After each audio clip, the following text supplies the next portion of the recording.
Je pense clairement qu'aujourd'hui, il est impossible de se mettre en couple en 2025. Alors bravo à toutes celles qui ont réussi à être en couple jusque maintenant. J'ai retéléchargé les applis de rencontre, je vous en supplie, ne faites pas cette même erreur. C'est une catastrophe. Vous rencontrez des hommes bien. Où vous trouvez-vous, messieurs, qui avaient des bonnes valeurs, qui est à peu près équilibrés, sincères et qui avaient envie de vous investir dans une belle histoire d'amour? Désolée pour mon absence, j'ai cru que j'allais me marier, mais au final, je suis toujours là. Je me sens seule. J'avais envie de commencer cette vidéo comme ça parce que à l'aube de mes 30 ans, je me sens hyper seule. Tout le monde dit ouais, c'est trop bien, t'es trop belle et tout machin, tu peux avoir qui tu veux. Ouais, tu peux avoir qui tu veux dans ton lit. Ça s'arrête là. Tu n'as pas qui tu veux pour des longues durées, t'es juste une consommation rapide. Comment dater un homme pourvoyeur? Les filles, aujourd'hui je vais vous donner 4 clés qui vont vous aider à dater un homme pourvoyeur. Je suis sur Hinge depuis plus de 2 ans, j'ai fait plus de 60 dates. Du coup aujourd'hui je vous donne ce que j'en ai tiré, comme ça t'éviteras de perdre ton temps comme moi. Ne donne jamais de chance à un homme moche, à un homme pauvre, à un homme qui correspond pas du tout à ce que tu attends d'un prince charmant. Je risque pas de trouver quelqu'un de sérieux dans ma vie si au moindre problème, c'est-à-dire que la moindre chose où il est pas d'accord avec moi, je le bloque. Je suis célibataire mais je comprends pas pourquoi. Moi je ne veux pas juste être en couple. Moi je veux qu'un mec pense que Rosanne, donc moi, est la personne la plus extraordinaire du monde. Je veux que ce mec me voit comme l'être le plus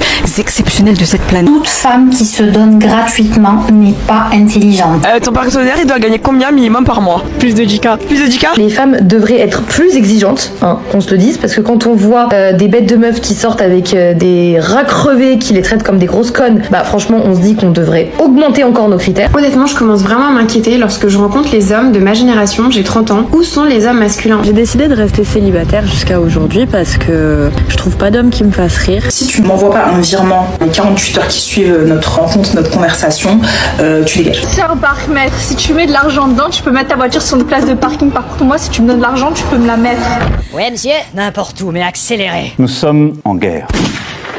On dit souvent que les femmes d'aujourd'hui n'ont jamais eu autant de liberté, autant d'options, autant de pouvoir sur leur vie et sur leurs relations. Et c'est vrai, entre les applications de rencontres, les réseaux sociaux, les carrières indépendantes et la liberté sexuelle, elles ont littéralement le monde à portée de main. Mais le paradoxe, c'est que malgré toutes ces possibilités, elles n'ont jamais été aussi perdues, aussi frustrées, aussi déçues par les hommes et par elles-mêmes. Elles ont confondu l'abondance d'options avec la qualité des choix. Résultat, elles vivent dans une illusion où tout semble possible, mais rien ne se concrétise vraiment. Avant de rentrer dans le vif du sujet, assure-toi de t'abonner pour ne pas manquer mes prochaines vidéos. On est parti!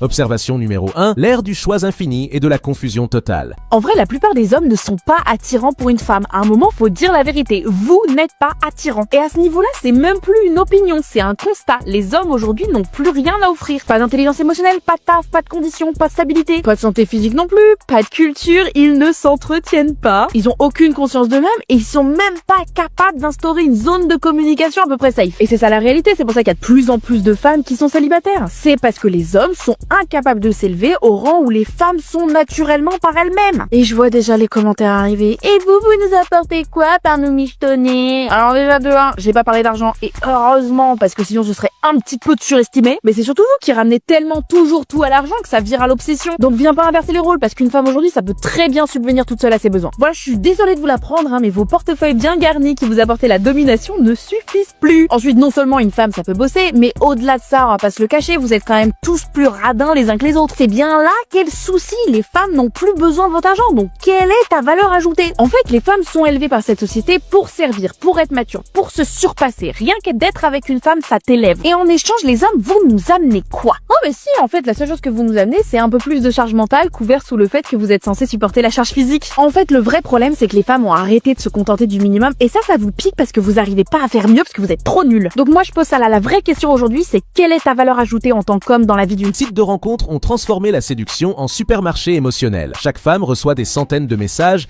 des compliments, des likes, des invitations. Elles ont la sensation d'être désirées, importantes, puissantes. Mais ce pouvoir est artificiel. Il ne repose pas sur la profondeur, mais sur la superficialité. Quand tout le monde veut te parler, tu finis par croire que tout le monde te mérite. Et quand tu crois que tout le monde te mérite, tu finis par ne choisir personne. Je pense clairement qu'aujourd'hui, il est impossible de se mettre en couple en 2025. Alors bravo à toutes celles qui ont réussi à être en couple jusque maintenant. Je pense que elles ont réussi parce que c'était pas en 2025. Parce qu'aujourd'hui, je sais pas si c'est parce que c'est Paris, mais on a un choix incroyable. Genre, on a trop de choix et trop de choix, tu choix.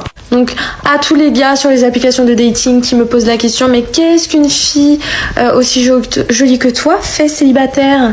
Eh ben je l'ai pas choisi mec, en fait je tombe que sur des gars soit qui ne veulent pas s'investir, soit qui sont mariés à leur boulot. Donc ils te priorisent pas toi mais leur taf, ils finissent trop tard donc ils ont très peu de temps pour toi. Ça vraiment je pense que c'est le cas que j'ai le plus, parce que les mecs ambitieux à Paris ils sont obligés de l'être parce que faut vivre ici en fait. Donc la plupart des mecs qui bossent en finance, ils finissent à 1h du mat, ils ont pas de temps pour toi. Ou alors ils sont entrepreneurs, je sais pas, ils leur montent leur boîte là et ils te font croire que c'est les patrons du CAC 40 là. Soit ils bougent toujours à gauche à droite, le mec, tu vois bien que tu peux pas construire une vie avec un mec qui bouge autant en fait. Si déjà il te priorise pas toi, le peu de fois qu'il vient à Paris, c'est mort. Et sinon, ils sont instables émotionnellement. Donc en règle générale, ce cas-là, ils sortent de longues relations. Il y en a un, il va te dire « Ah, ça faisait 7 ans que j'étais en couple. L'histoire, c'est que je l'ai demandé en mariage, elle m'a trompée. Du coup, on a dû annuler le mariage. J'ai eu un trauma, ça fait 1 an et demi que je suis célibataire, mais je pense que je m'en suis pas remis. » Enfin, il te fait croire qu'il s'en est remis, mais qu'il est quand même pas prêt. Et qu'il veut prioriser sa carrière. Ce que je comprends, mais au bout d'un moment, mec, t'as 36 ans, va falloir te poser, non? Il me dit non, moi, je pense que pendant encore 10 ans, ça va être comme ça. J'ai dit, ah, ok. J'étais prête à t'attendre, mais pas jusque-là quand même. Donc voilà, en résumé, en 2025, pourquoi on est célibataire? Les mecs ne s'investissent pas, priorité à leur carrière. Ils ont eu un trauma vraiment instable émotionnellement. Voilà. Donc arrêtez de me demander pourquoi je suis célibataire. Merci. Au revoir. Ok. Ce que les femmes modernes ne réalisent pas, c'est que le choix infini n'est pas une bénédiction, c'est une malédiction. Plus elles ont d'options, plus elles doutent, plus elles comparent, plus elles deviennent exigeantes. Et à force de chercher le meilleur, elles passent à côté du bon. Observation numéro 2, le double standard, elles exigent ce qu'elles ne donnent pas. Ok, j'aimerais vous faire part d'une réflexion un peu méchante, mais aucune de mes copines n'est d'accord avec moi et je veux savoir s'il y a des gens qui sont d'accord avec moi. En gros, moi ça me vexe, genre ça me fait un peu de peine quand il y a des mecs moches qui me draguent. Mais je parle pas de mecs moches, genre s'il est drôle c'est bon, tu vois, parce que ça, waouh, j'ai aucun problème. Mais je parle des mecs genre vraiment, enfin on sait que non, genre vraiment on sait. Et juste, ça me fait un peu de peine parce que je me dis, le mec, ça veut dire qu'il se dit que genre c'est possible, genre c'est ok, genre il y a moyen, on est un peu dans la même, genre je vais jamais aller draguer un mec qui est genre le plus beau du monde, parce que genre je me mets à ma place, genre je trouve que on est censé faire des matchs dans des sphères particulières, et du coup genre quand il y a un mec qui est vraiment pas beau qui me drague et en plus pas drôle, bon bref voilà, je me dis il considère qu'on est dans la même sphère, genre, et honnêtement ça me fait un peu de peine.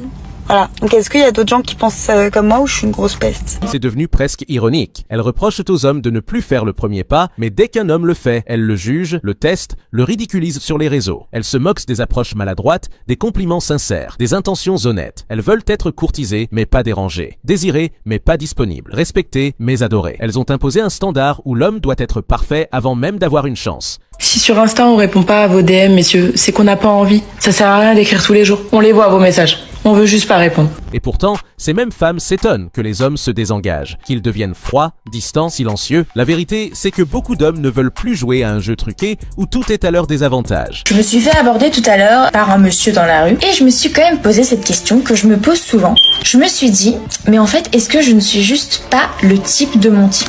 Parce que quand je vois la gueule des mecs qui me like sur Hinge ou qui parfois viennent me parler sur Insta, ou les quelques mecs qui viennent m'aborder dans la rue par exemple, bon déjà je suis vexée Et puis je me dis mais merde, enfin, est-ce que je me surestime, parce que quand je vois leur dégaine, je suis sciée de leur audace. Et peut-être que là je sound super arrogante, alors que si vous me connaissez, vous savez que c'est pas trop le cas, j'ai tendance à un peu me rabaisser quand même, mais je me dis mais il y a un déséquilibre, non, enfin, je suis pas là dans l'échelle sociale et hiérarchique du dating, mais j'ai un peu d'estime pour moi. Enfin, il y en a vraiment, je me dis mais les gars, vous m'avez vu, vous vous êtes vraiment dit, elle, je la chope. Moi, je suis vexée quand vous venez me parler. Franchement, je suis vexée. Observation numéro 3. Les illusions du féminisme moderne. Je suis persuadée depuis le début qu'on est trop en place, nous les filles, et qu'on on a le choix en fait, mais pas du tout. Pas du tout. Alors attention à votre ego, parce que sinon vous finirez comme moi. La dernière cacahuète au fond de la coupelle que personne ne veut manger. Ça permet aussi de réaliser que, parce qu'il y a beaucoup de femmes, mais j'en fais partie, où à un moment dans notre vie, je sais pas, on a un ego un peu démesuré, du genre on pense qu'on peut toujours avoir mieux, prétendre à mieux, mais en fait, peut-être pas. Hein, on verra à la fin de l'histoire si je suis vraiment cette cacahuète molle et seule, ou si quelqu'un se dévouera pour me manger, mais franchement... Le féminisme, dans son essence, devait libérer les femmes. Mais dans sa version moderne, il les a enfermées dans un autre piège, celui de la compétition permanente. On leur a vendu le rêve de la boss lady, indépendante, libre, épanouie, qui n'a besoin de personne. Mais cette promesse a un revers. Beaucoup de femmes découvrent aujourd'hui que la liberté sans amour, sans famille, sans stabilité émotionnelle, ce n'est pas le bonheur. C'est la solitude dorée. Je sais plus en quoi je suis bonne, je sais plus ce que je vaux. Enfin, pour être clair, j'ai l'impression que je vaux rien. À 55 ans, Adèle n'a ni mari, ni enfant. Elle a connu un parcours professionnel épanouissant, avec de longs séjours à l'étranger, mais côté cœur, ses histoires d'amour ont toutes fini en naufrage. Je me suis souvent posé la question de ma responsabilité dans tout ça. Je choisis quand même mes partenaires, c'est pas seulement eux qui me choisissent.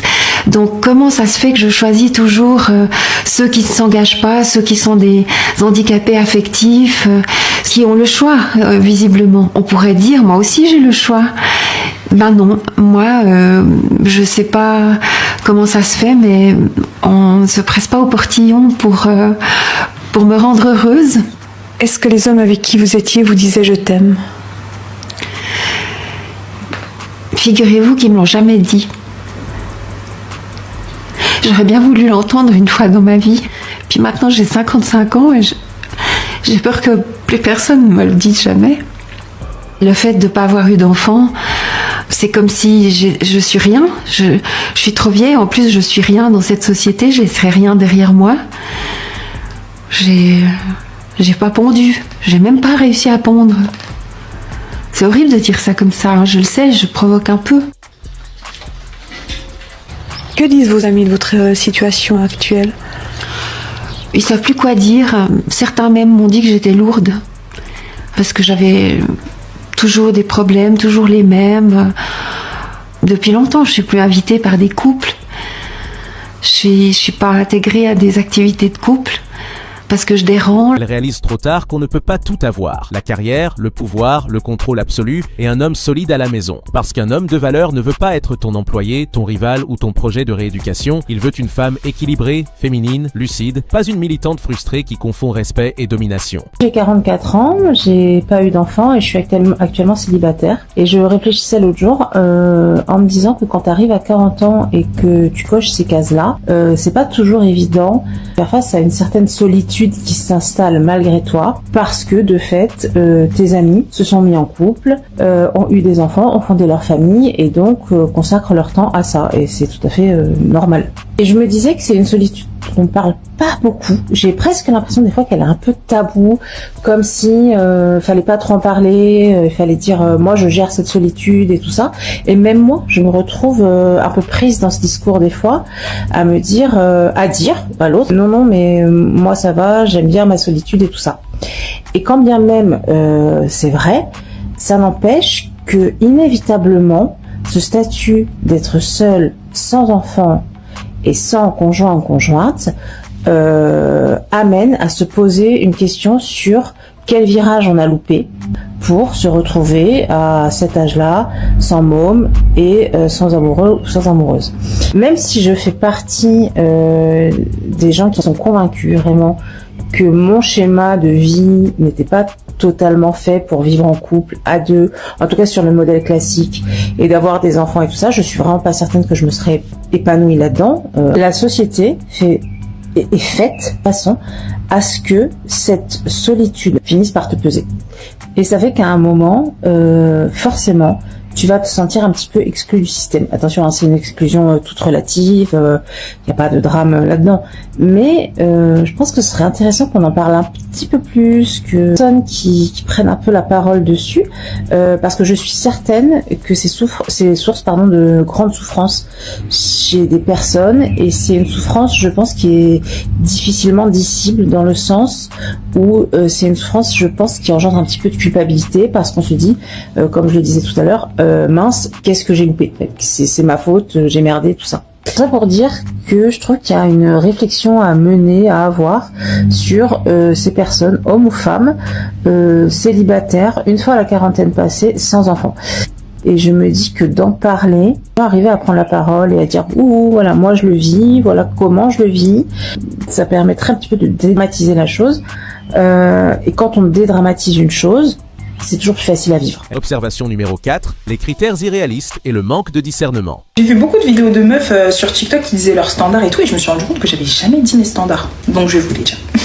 Bon, vous savez déjà que moi je suis en pierre, que je suis une sorcière, et je suis matérialiste pro max, donc ça veut dire que effectivement mes standards, j'en ai pas beaucoup, mais ils sont très élevés. Premier standard, c'est que si tu ne m'envoies pas un virement les 48 heures qui suivent notre rencontre, notre conversation, tu dégages.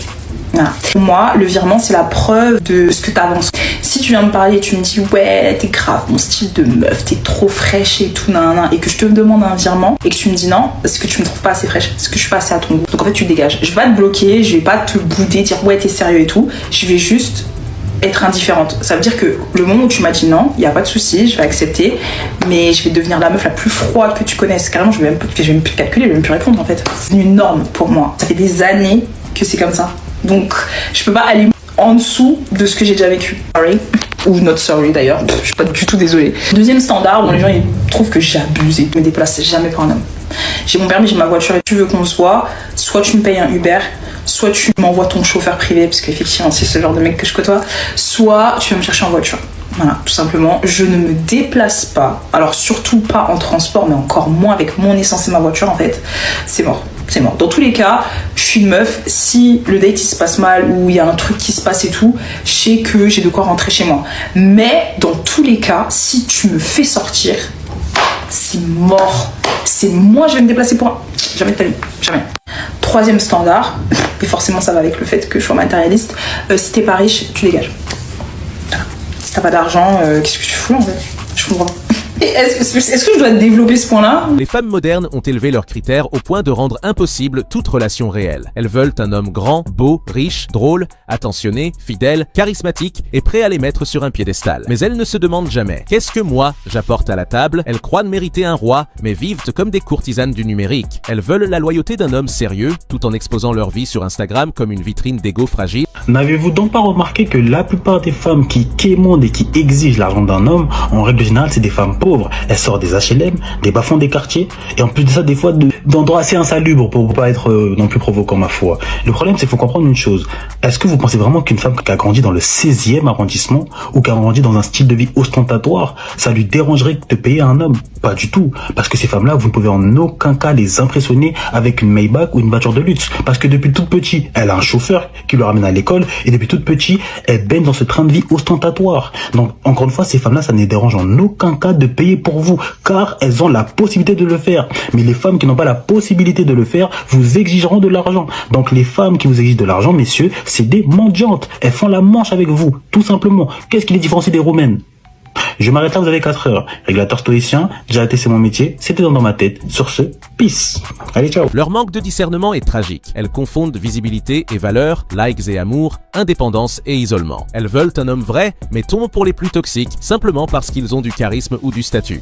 Toute femme qui se donne gratuitement n'est pas intelligente. Toute femme qui se donne librement à un homme aléatoire, fauché ou médiocre est une dérégleuse de marché. Ce sont des filles qui font croire aux hommes qu'ils peuvent nous avoir avec le strict minimum. Donc des femmes libérées qui se donnent après quelques compliments, quelques restos, quelques balades. Vous désavantagez les femmes exigeantes car vous acceptez la médiocrité et les crevards. Et je parle surtout pour les femmes de plus de 25 ans. Si vous donnez toujours tout gratuitement, n'attendez pas d'aide, n'attendez pas de cadeaux, n'attendez pas de voyage, n'attendez pas d'engagement.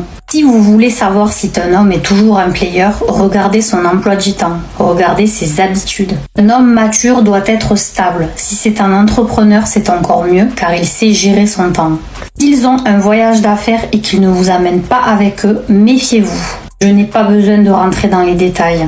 S'ils ont beaucoup d'argent mais pas de temps à vous consacrer, c'est pareil, ça ne sert à rien. Ne perdez pas votre temps. Observation numéro 5, les regrets d'une génération désenchantée. Donc je suis pas la seule en fait à avoir cette malédiction. Genre moi, tous les mecs, je vous jure, tous les mecs avec qui je suis sortie, quasiment tous en vrai, mais avec qui je suis sortie, après notre séparation, ils ont trouvé la femme de leur vie. Mais genre c'est comme si en fait... C'est comme si je les avais bien déconstruits, bien reconstruits, et qu'en fait, voilà, je donne un produit de qualité à la prochaine, j'en peux plus. Je vous jure que je me suis vraiment remise en question. Au bout d'un moment, je me suis dit, mais comment c'est possible que quasiment tous les gars avec qui je suis sortie, la nana juste après moi, ils se marient, ils font des enfants, ils font des trucs comme ça avec. How? Dites-moi que je suis pas la seule, pitié. Beaucoup ne l'avouent pas, mais les regrets sont là. Quand elles voient que les bons mecs se sont déjà engagés avec des femmes plus simples, plus authentiques, plus respectueuses, elles commencent à comprendre que leur jeunesse et leur beauté n'étaient pas un capital éternel. Elles réalisent qu'elles ont gaspillé leur pouvoir de choix à rejeter ceux qui voulaient vraiment d'elles, pour courir après des illusions. Voilà, petite vidéo TikTok, je suis dans la rue. J'étais sur une grande réflexion sur moi-même à me dire, il y a 1 an bientôt, je me suis séparée du père de ma fille. Je me suis choisie moi pour prendre soin de moi et m'aimer comme je le méritais. Après 1 an, parce que ça faisait 16 ans que j'étais avec mon ex, donc depuis mes 16 ans. Et en fait, après 1 an à rencontrer des gens, des hommes, etc., je me dis, à un moment, est-ce qu'il y a quelqu'un qui va me choisir moi? Je l'ai fait ce travail de me choisir moi, de travailler sur moi, sur mes failles et tout. Mais est-ce qu'il y a quelqu'un qui va un jour voir qui je suis, au-delà de mon apparence, et qui saura me prendre pour ce que je suis, qui saura accepter mes extrémités, ma sensibilité, qui n'est pas une faiblesse, qui est une qualité. Empathie, mon enthousiasme à tout, à m'enthousiasmer de tout, quoi, un vrai Sagittaire. Et là, je suis dans la rue à pleurer parce que je sais pas, je suis solo, quoi. Je veux même pas rentrer chez moi. Les mêmes femmes qui riaient des hommes trop gentils pleurent aujourd'hui de ne pas trouver d'hommes sérieux. Celles qui disaient ne pas avoir besoin d'un homme regrettent maintenant d'en vouloir un. Mais sur le marché de l'amour, tout se paie et le temps ne rembourse pas les mauvaises décisions. Ça fait 2 jours que j'ai rompu avec l'homme que j'aimais pour me retrouver. Et je ne suis pas du tout libérée, délivrée, je me sens juste comme une grosse merde. Vraiment, qui fait ça? Genre, j'étais vraiment, mon couple allait bien. Juste, à un moment donné, je me suis dit, non. Évidemment, c'est un peu plus compliqué que ça. Enfin, bien sûr que j'aurais pas tout foutu en l'air, mais en fait, je me sens comme si c'était comme ça. Comme si j'étais la plus grosse des égoïstes. Et donc, en fait, je passe mes journées à pleurer. Je pleure de ne pas savoir si j'ai fait la bonne décision, d'avoir blessé, en fait, une personne que j'aime profondément. Et tout ça pour qui? Pour moi. Mais en fait, c'est peut-être ça le problème aussi, c'est que je ne comprends pas pourquoi je pleure. Parce que j'ai blessé quelqu'un qui pleure pour moi, alors que je devrais m'aimer peut-être assez pour... Je sais pas, je ne sais même pas ce que je suis en train de dire. La vérité, c'est que le bonheur n'a jamais été une question de liberté absolue, mais de discernement. Les femmes modernes ont cru qu'en rejetant les hommes, elles gagneraient le contrôle. Mais en réalité, elles ont perdu l'équilibre. L'amour n'est pas un combat, ni une négociation de pouvoir. C'est une construction mutuelle. Et tant qu'elles verront les hommes comme des adversaires plutôt que comme des partenaires, elles continueront à collectionner les déceptions. Le monde leur a donné le choix, mais sans leur apprendre à choisir. Et c'est pour ça qu'aujourd'hui, malgré toute leur liberté, beaucoup ne trouvent plus ni paix, ni amour, ni respect.